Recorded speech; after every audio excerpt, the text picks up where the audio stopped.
Tanja Achouba Manghalle haiduna Maheshwar Thounaojam na social media da video thadoktu khanghalakle.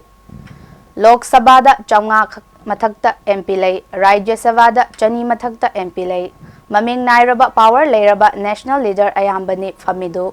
Manipur gi asengba ground reality da Manipuri dagi chatkhiba representative singna minute ama anidang thanambada lot payaroi dabane lotning amasu lot payaroi dabane.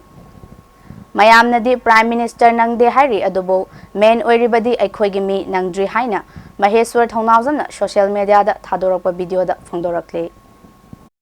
Huzik lariba Manipur ki situation se loima mayamna khangabani ground reality se mayamna hena khangabani loina khangabani irecha mayam se kai Manipur se kai phibam leiri ke haibase responsibility se ma kai pugadoino khangaktabagi akhoi gi akhoi da nuaitaba ese naha moina su aingonda yam pendaba ngasi sum se na share tawjabane tasengna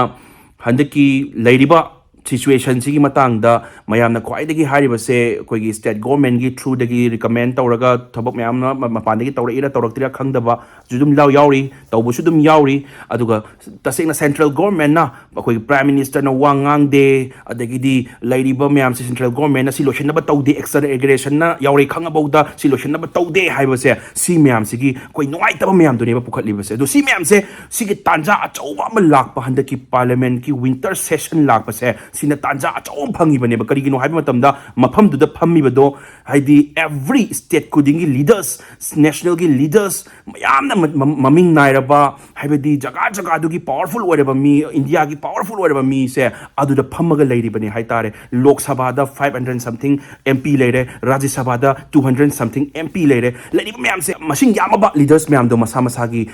setu da phamaga leiri bani haitare sida akoina Tanja se laure haira kanda akoigi mayamna hotnariba se siga sengma paudam adu Manipur da huzik thoiba siga sengma paudam se akoi leiriba representative tu na kitang hena libiramba taragadi tasengna sigi huzik khanganingi pot se walamba